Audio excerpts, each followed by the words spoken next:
Welcome to Music and Medicine. Welcome to Music and Medicine. Welcome to Music and Medicine. I'm your host, Dr. Moshe Lewis.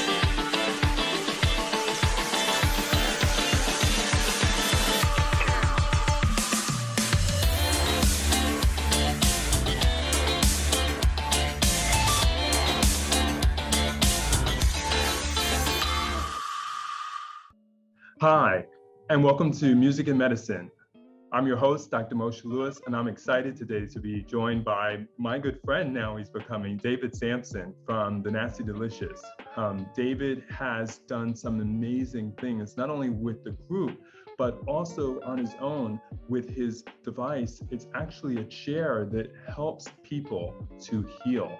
And we're going to talk about it. We're going to talk about how he came up with this design and kind of really go back a little bit in time so we can understand a little bit about him, his music, and his design. David, welcome. Thank you, Moshe. Yeah, it's a delight. I know that your background is so fascinating for me because your dad was an osteopath. And that's not a word people hear very often, but I am on faculty at a school of osteopathy. So tell us about what he did and what he grew up and the kinds of things you were seeing sort of long before people even really knew what that was. Well, my grandfather was a naturopath. My father was a chemist. But the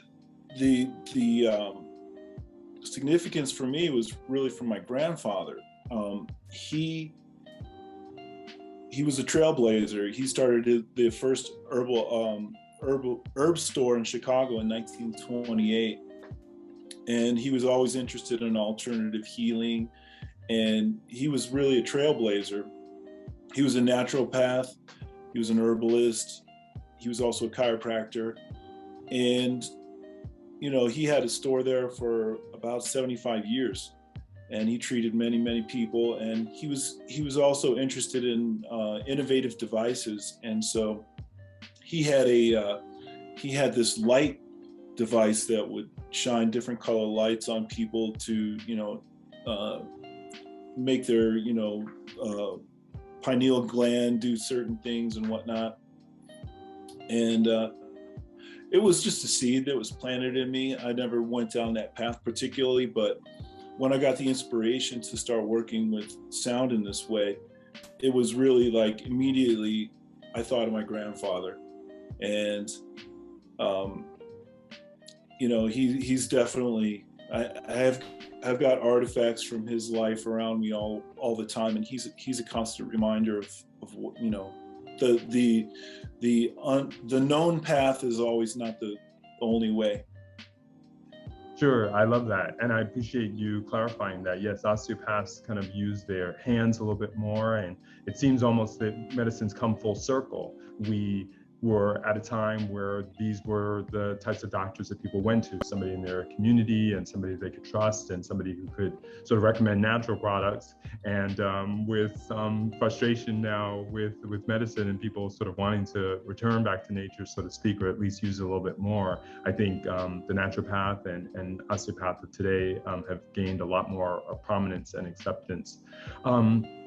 Tell us a little bit about music, though, because besides the design elements, which we'll get into, which may have sounds like they were planted even before you were born, you have a tremendous love and have become an aficionado of the guitar. Yeah, well, I've been a professional guitarist most of my adult life. I started playing when I was a kid, and I studied jazz music in school. And as soon as I graduated, I started playing. I toured the world with the great jazz organist Charles Earland. That was in Chicago, and I played with Von Freeman and Lynn Halliday. One of my peers, Pevin Everett, who's also out here making music.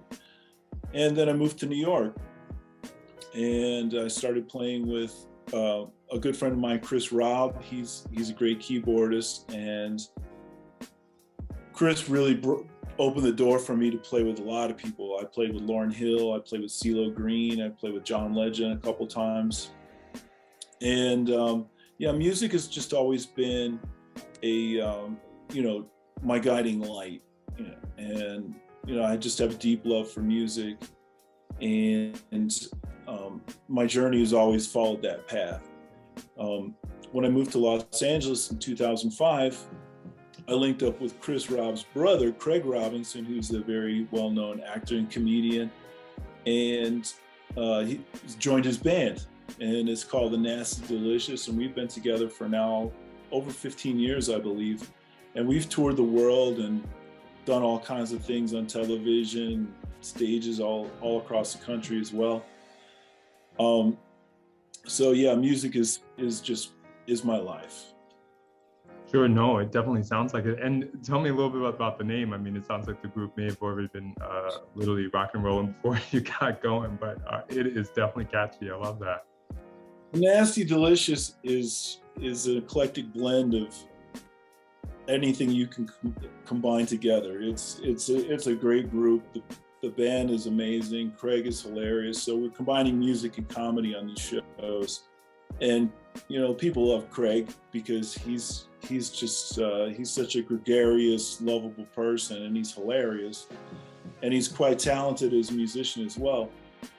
So this group has been together for so long, it's just really a family at this point. And yeah, it's a blessing to be part of it. It really is. Sure, yeah, well, absolutely. At some point, hopefully we can catch up with some of the band members as well. Moving forward though, here comes COVID and it changes everybody's life. What types of things did you notice you had to sort of reposition or reconsider in order to continue to do the things that you love? Well, COVID obviously shut down the live music scene, and you know that's a blow to all of us who, you know, love to play live and depend on it for our livelihood. I was developing this project before the pandemic, and it really just put it into perspective to me that it was really an important thing to push forward, because this device that I've created that I'm now selling, it's a chair that vibrates simply, but what it does is actually takes music, sends the bass frequencies through your body, and then you can listen to headphones and hear the whole sound mix in your head at the same time. And you know, that's it in its basic form, but it can be used in many different ways. As a professional who's sitting behind the desk for long hours, you can use a sound wave massage that you can operate from your phone or from your computer with the chair to basically relax and increase your focus while you're sitting at the desk. And so that was kind of like one of the main ideas that I had about it, because people were, you know, just sitting so much more and sitting behind meetings like we're doing now. And then there's a whole benefit in terms of like being able to listen to music while you're sitting in this chair. It's like if you're listening to pop music or something that's got a heavy beat on it, it feels like you're in a club, and somebody could be sitting next to you and be like, what's going on over there? Why is this person smiling so much? And then additionally, it's also therapeutic, because you're entraining your body into different frequencies, and you're increasing the circulation, the blood flow. You're allowing your lymph and your nervous system to be excited or relaxed, depending on how you have the settings. So it's to me, it's something that people don't know about, but it's something that people will know about. Sure, absolutely, and we certainly hope to continue to promote things like this. Tell me about sort of how you came up with the idea, though, because it's so fascinating, intriguing. It's not certainly something that seems completely intuitive. Well, it started at the NAMM show in 2016. I went to the National Association of Music Merchandisers. It's a big convention in Anaheim, California, and I went to the far end of the convention hall, and it was pretty much desolate. There was nobody there except this one guy who was standing at this booth, and I just kind of went up to him just because it seemed like he hadn't talked to anybody. And he said, "Hey, do you know what a tactile transducer is?" And I said, no, I don't know what that is. And he put me on top of this piece of wood, and he turned on a signal generator. He sent like 60 hertz through the wood which I was standing on, and I felt it in my whole body. Right. And it was the eureka moment. It was like, wow, it just immediately reminded me of that light thing that my grandfather had, because it just felt like it was doing something to me. Right. So I bought some transducers, and I started experimenting. I started looking along at, through the internet to see what people were doing with this, and I didn't find that much. And anything that I did find, I found that it was like, okay, you had a bed you could lay on, and then there was this amplifier, and you plug it in, and then you need a CD player or your computer hooked into that. I thought, man, that's a lot of hooking up for most average people. I wanted to make something that was just like plug and play. Right. So over the next few years, I worked with an electronics designer, and we designed an amplifier particularly for this purpose. And we created a self-contained unit that basically does all the things that I described. It sends the bass frequencies to your body. It sends an audio signal to your ears, connects to your phone or your computer through Bluetooth or through an auxiliary input. And it's a versatile tool that can be used for a lot of different things. Sure. And have you used it or found that there have been some people that demoed it or betaed it that, wow, they really sort of found that they could incorporate it a little bit more regularly or found some benefit from it clinically? Absolutely, yes. I use it all the time. And I use it for different ways. Sometimes my back hurts, and I put on the vibrating wave massage, and it actually relieves my back pain. I also use it for focus. If I'm sitting, in pushing this business out into the world, I'm challenged to do a lot of things that I normally wouldn't like or be inclined to do, such as propagating spreadsheets. Right. So in that case, I put it on, and it just relaxes me and helps me focus. And it just feels good to be sitting at your desk. You feel this wave going through your body, and it helps quell distracting thoughts, is my experience. Sure. I have one person who, the beta tester, she had a catastrophic car accident where she broke a couple vertebrae in her neck, and she was really struggling with being able to sit at the desk and doing work. And with the chair, she told me that she won't sit at the desk unless it's working on her with the vibrations, because it eases your pain. I would not say that it will, it doesn't cure your pain, but it certainly gives you relief while you're sitting.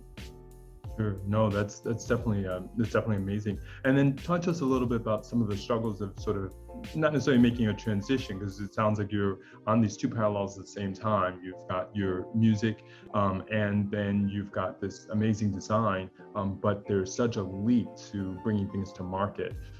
Just to help our viewers sort of understand the real challenges of coming up with an incredible concept, then turning it into something tangible, and then actually transitioning it into something that people can get a hold of, because that seems so magnanimous.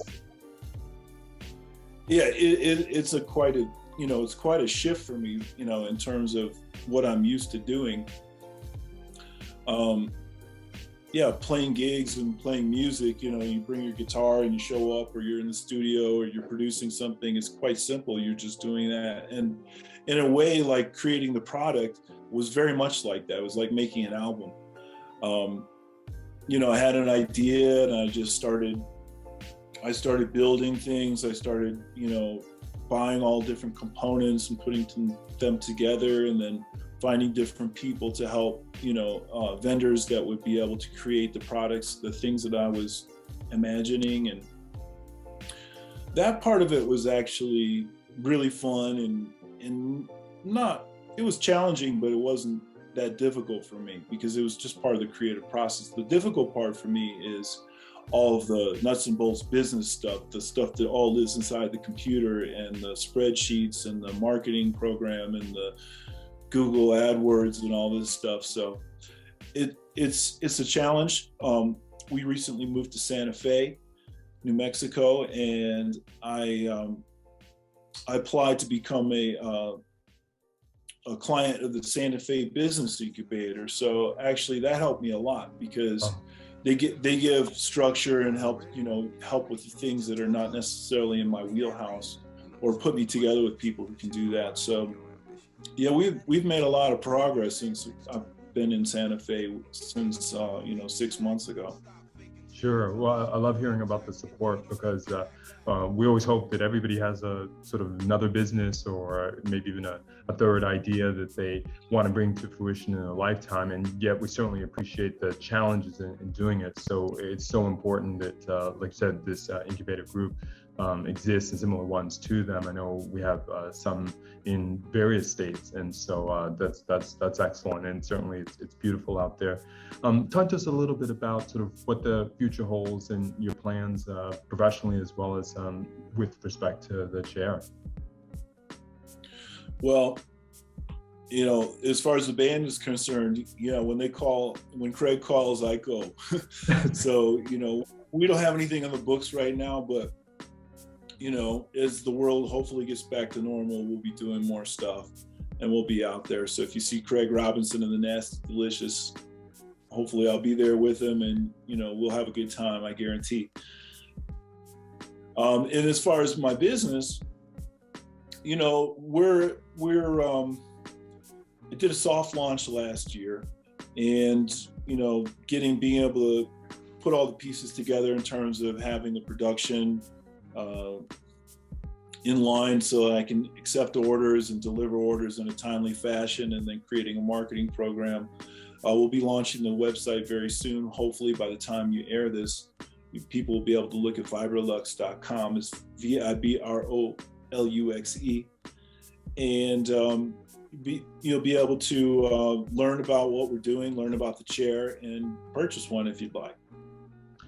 Yeah, I love it. And as you know, I got a chance to try it myself. It was an incredible experience. And so I can't wait to, maybe see it at a Guitar Center right in our neighborhood.